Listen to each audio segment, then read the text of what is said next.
Breeze threw an incompletion, and everyone thought it was pass interference, except for the refs. No call was made, and the Saints had to settle for a field goal. Sean Payton said he talked to the league after the game, and they said a flag should have been thrown on the play. We are joined by FS1 NFL analyst Eric Dickerson.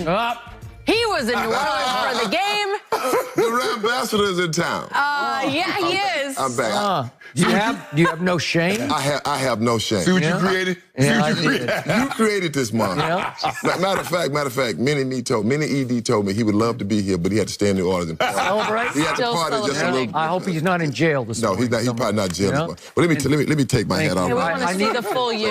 I need to ask, are those devil's horns coming out of there or not? No. I don't know. Yeah, it's a really well done hat. Okay, Eric, I gotta ask though. Yes. How lucky were your Rams? Yeah, good Can question, we say lucky? Jenny. No, you can't say lucky. You know, I'll say this much here. Was it a bad call? Yes, it was a bad call. It's no doubt. There's bad calls in sports. Yeah. I mean, they happen all the time. You know, this isn't the first bad call that's ever happened. Did that lose the game? No, it did not. That's not guaranteed that he was going to catch the ball. It wasn't guaranteed it was going to be a touchdown. There's no guarantee, so we don't know what was going to happen. Right. You know, I think about, we were down 13-0, 13-zip, and it was a tip ball that came off Todd Gurley's hand that possibly we could have went down 21-zip.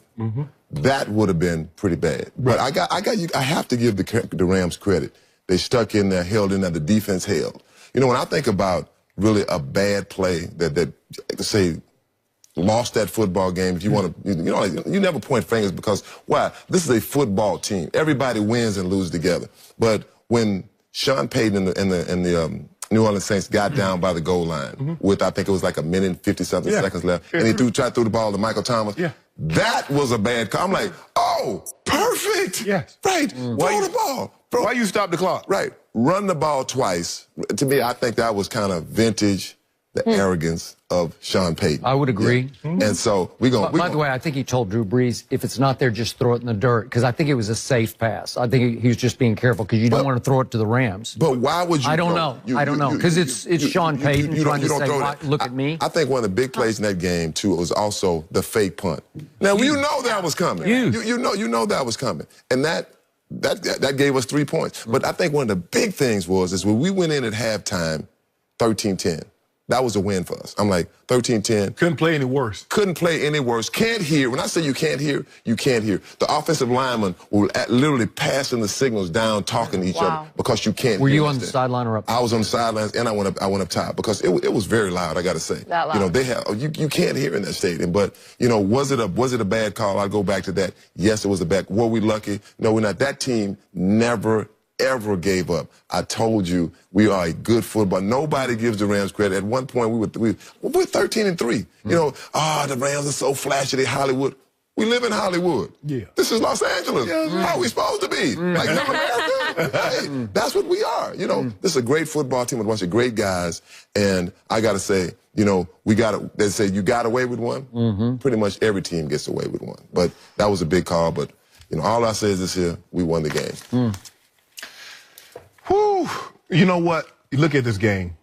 From the second quarter on, the Rams had 365 yards of total offense.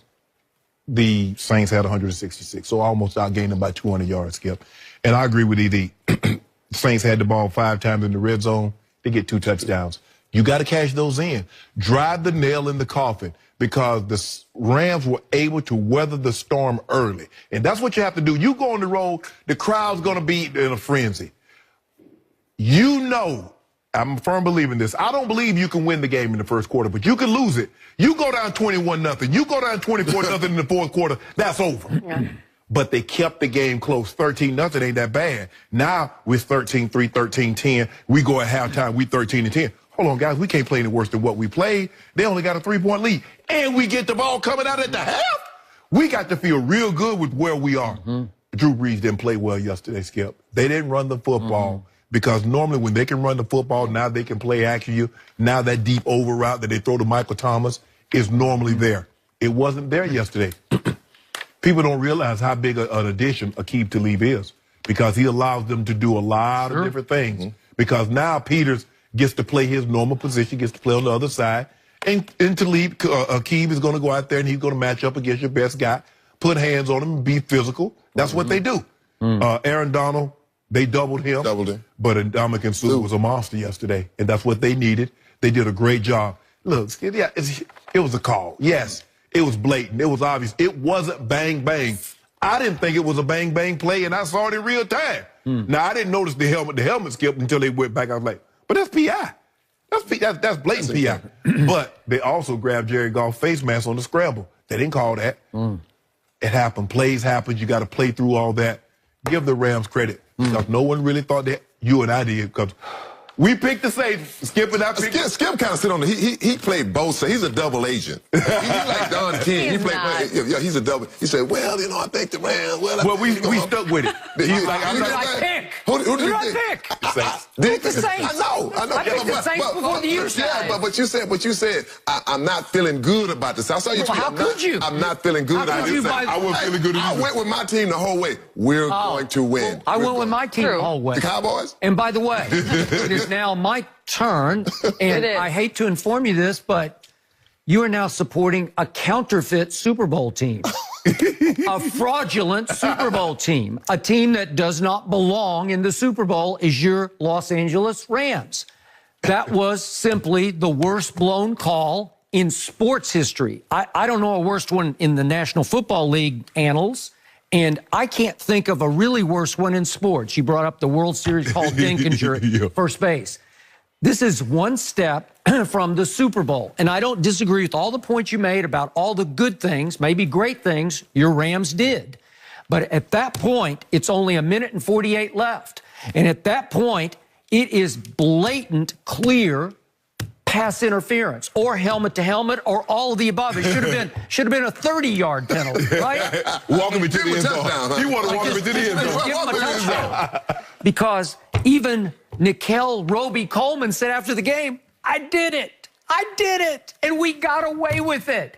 And the league office just jumped right up and said, we missed that one. We screwed up big time. That is all-time robbery down in the French Quarter. It was a robbery. Mini-Me still there. Hold it down. Well, okay. I hope he's not in trouble, but I don't know. You never know.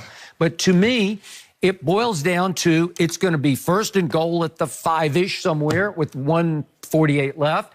And they're going to run it, and the clock's going to run. They're going to run it again, the clock's going to run. They run it again. They might run it in the end zone. If they run it in the end zone, you're cooked. You're dead. But even if they just take the 3, you're going to have under a minute. I don't know what it's going to be, 45 seconds. You're going to have a hard time because you had enough time this way, and your quarterback played really well yesterday. Didn't he? He surprised me with how well, and he loves him some Brandon Cooks. He threw him 7 balls, and he caught all 7 for 107 yards. That was the difference in the game to me, and I agree. All of the criticism both of you have leveled at Tom Brady actually needs to be aimed at Drew Brees because Father Time is tapping him on the shoulder. He doesn't have the velocity. He doesn't have the arm he used to have. I don't think he has the reflexes. I don't think he has the fortitude in the pocket. He's not what he used to be. And that Dallas loss, boy, it knocked the soup out of him because he was playing at a high level up to then. But, Shannon, we've been a long time since the Dallas loss, and he never got it back. Nope. So, again, was he good in the first quarter? Yeah. Yes.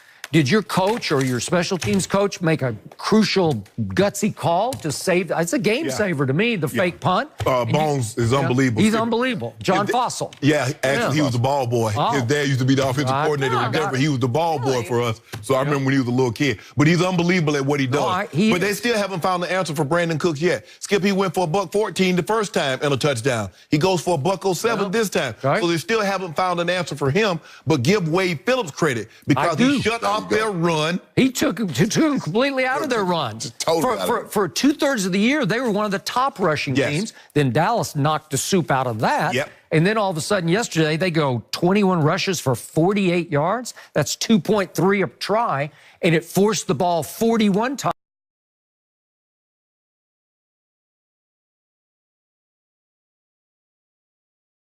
times into Drew Brees' hands to throw it. And that's the wrong formula for them. And they have to be 50-50. They had one run for 16 yards. So if you take that away, so they had 20 for 32. They went nowhere fast. If I'd have told you that Todd Gurley would have 16 yards total offense, and we'd win the football game. Yeah, you'd say no way. True. Okay, but if you told me you signed the hottest back in pro football on December 16th, and then you... but if I told you that guy was C.J. Anderson, what you'd have said? You'd say, come on, you out your mind. He's not the hottest back yet. And he's now C.J. Dickerson. And the more I look at him, the fatter he gets, and it doesn't matter. It doesn't matter. He is Jerome Bettis. It does not make a difference. He runs hard and low and with force, man. Good at blitz pickup. So now you saying that's one of the worst calls for us ever. It's just so blatant because think of the big calls or non-calls in NFL history, the Tuck rule. Again, I thought it was blatant. The game should have been over. I was there. I covered it, and I'm going anti-patriot on that one. But it was at least debatable, and Mike Pereira, who was then representing the NFL, defended it as